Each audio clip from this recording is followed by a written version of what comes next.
Bueno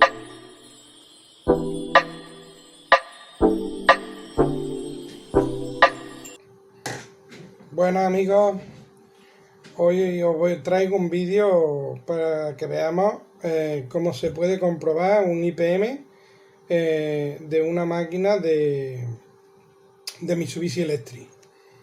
Esta máquina, esta placa la han traído porque el problema que da la máquina es que el compresor no va. Da algunas veces algún fallo, un P6. Normalmente los P en las máquinas suelen ser problemas de compresor, cosas así. Entonces vamos a comprobar si el problema está en el IPM. Entonces tenemos el IPM aquí. Este sería el IPM, un IPM bastante considerable. Entonces lo primero que tenemos que hacer es buscar el dataset del IPM. Tenemos aquí el modelo. Vamos a coger el modelo que sería el 6MBR 35 SB120-50. Pues nos metemos en internet, nos descargamos el dataset y vemos el patillaje interno y de lo que está compuesto este IPM. Entonces aquí lo tenemos nosotros ya sacado, donde tenemos que se compone de 3 partes, mejor dicho, de 4 partes. Tenemos, por un lado, tendríamos el rectificador trifásico, donde aquí tenemos la entrada de las 3 fases y los 6 diodos de rectificación, la salida de positivo y la salida de negativo. Luego tenemos que esto sería otra parte, que sería el MOSFET de regulación de potencia, que está conectado a la misma salida, a los IGBT de salida del compresor, donde tenemos aquí la entrada de positivo, la entrada de negativo. Si os fijáis, las tenemos diferenciadas. ¿Por qué? Porque luego en la placa electrónica hay elementos intermedios, como por ejemplo lo que es tema de condensadores, tema el relé y la resistencia de carga y precarga de los condensadores. Entonces hay elementos externos. Los reactores que lleven, si lleva un reactor, 2 reactores. Entonces tenemos elementos externos, por eso las patillas estas están diferenciadas. Aunque luego en la placa puede estar unidas, pero lo que es el integrado está separado para que el fabricante de la placa, pues, o de la máquina, lo gestione de la manera que quiera. Y luego tenemos otra cuarta parte que sería el termistor. ¿Esto qué es? Esto es una sonda de temperatura, una NTC que lleva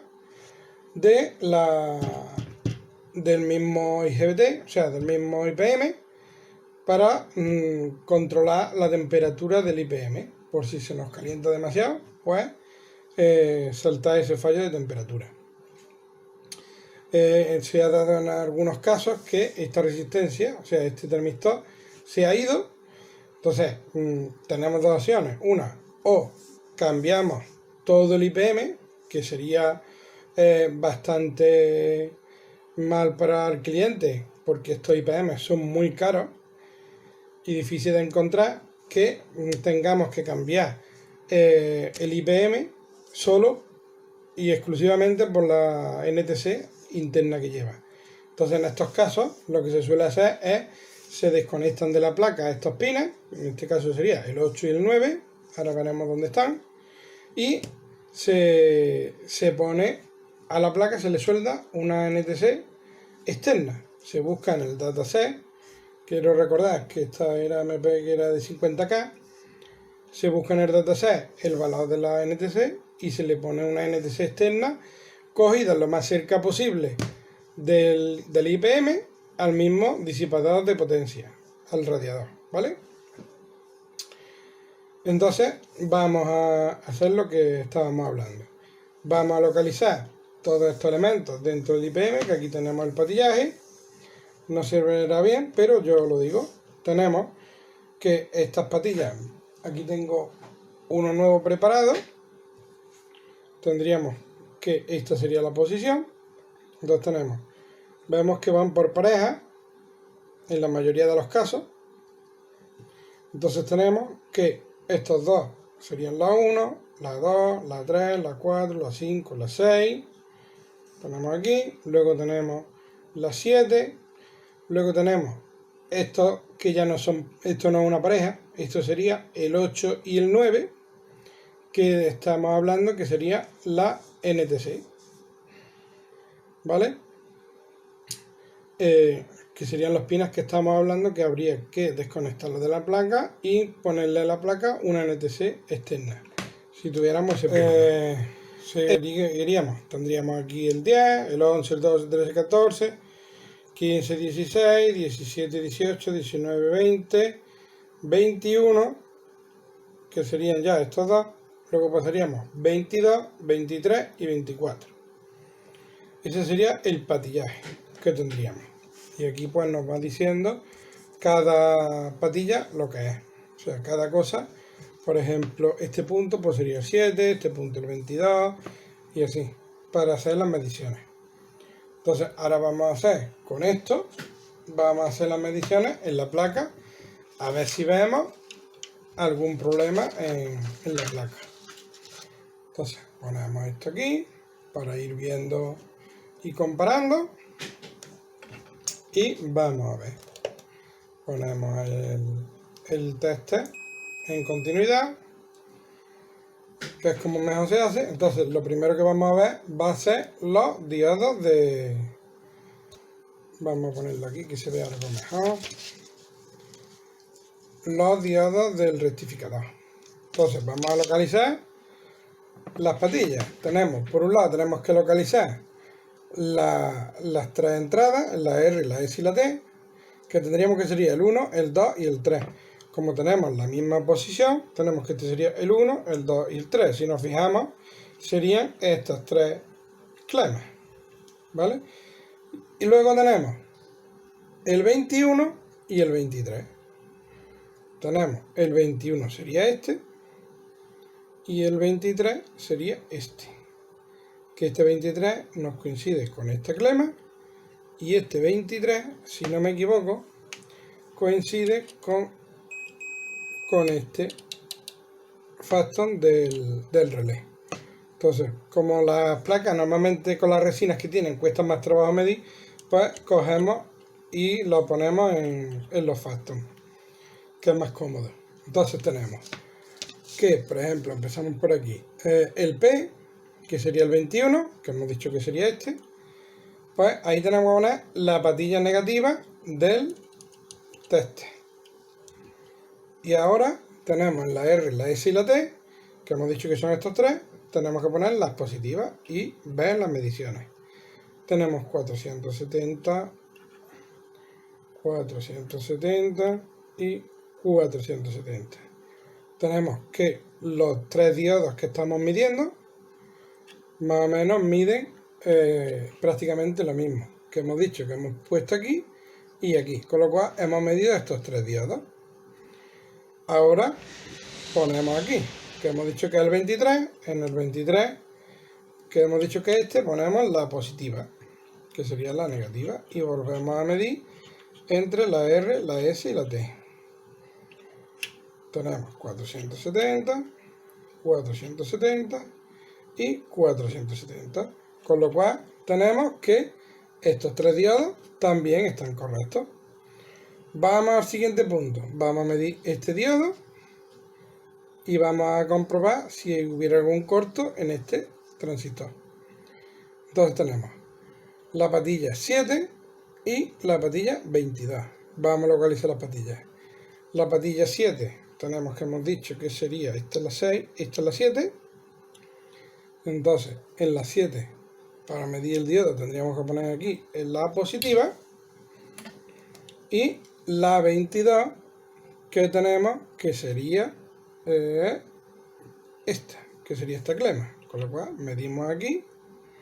Vamos a ver si nos hace bien contacto.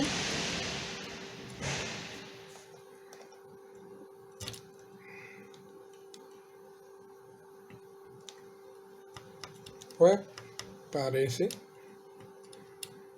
que no nos mide.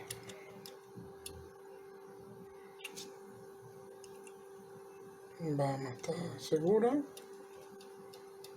Si lo cambiamos, tampoco nos mide. Este diodo en principio no nos está midiendo nada, con lo cual nos podría estar dando ahí una medida de que ha habido algún problema en este diodo. Luego, si medimos si hubiera algún corto, hemos dicho entre las 7 y la 24. Vamos a ver, la 24 tenemos que es este, ¿vale? Que este también va aquí, como vemos.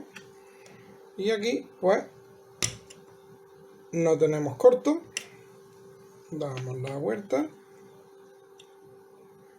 No nos mide nada, pero no tenemos ningún cortocircuito. Eso es buena señal.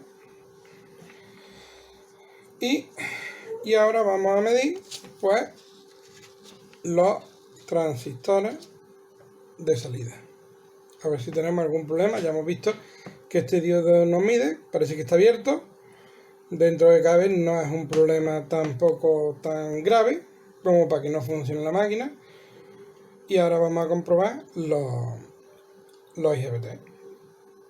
Entonces, ahora tenemos que las salidas que serían U, V y W, que serían estas tres, tenemos que serían la 4, la 5 y la 6, que nos corresponde aquí 4, 5 y 6, 4, 5, o sea, 4, 5 y 6.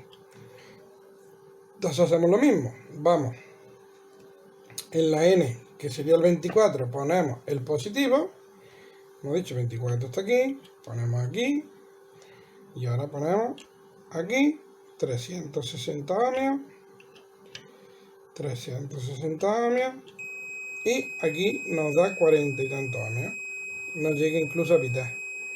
O sea, quiere decir que esta patilla, o sea, tenemos entre el neutro y la número 6, que sería esta, este transistor estaría dañado. Tan corto. Bien puede ser el transistor, bien puede ser el diodo. No lo podemos saber, pero en principio estaría en cortocircuito prácticamente estos dos de estos. Entonces ya tenemos aquí un problema localizado. Ahora vamos a ver los otros transistores. Ponemos la patilla 22 en negativo, en la 22 que tenemos aquí, y ahora conectamos otra vez lo mismo. Tenemos 360 ohmios, 360 ohmios y 360 ohmios. Quiere decir que estos transistores estarían correctos. Tendríamos aquí el problema solo en uno, pero con este uno no puede funcionar la máquina, porque ya nos está dando una tensión errónea al compresor. Entonces, eso por ahí. Ya tenemos localizado el problema, que el IPM está malo. Vamos, si queréis, vamos a asegurarnos con el IPM nuevo. Este sería el nuevo. Esta sería la posición, la misma posición, con lo cual tenemos que hemos dicho que era este transistor, que era la patilla 6, que es esta, y la patilla 24, que es esta. Con lo cual, aquí, como tenemos cortocircuito, nos da igual la de esta. Bueno, el cortocircuito está en el otro. Vemos en una posición, no nos mide nada, y en la otra posición, que es la correcta, 360 ohmios. ¿Vale? Si medimos el resto de salida, nos da lo mismo. Con lo cual, estamos viendo concretamente de que esta salida está errónea. Entonces, pues ahora viene lo difícil, que es quitar el integrado y volverlo a colocar. Pues voy a proceder, y ahora cuando lo pongamos nuevo, pues volveré para que veáis ya el trabajo terminado.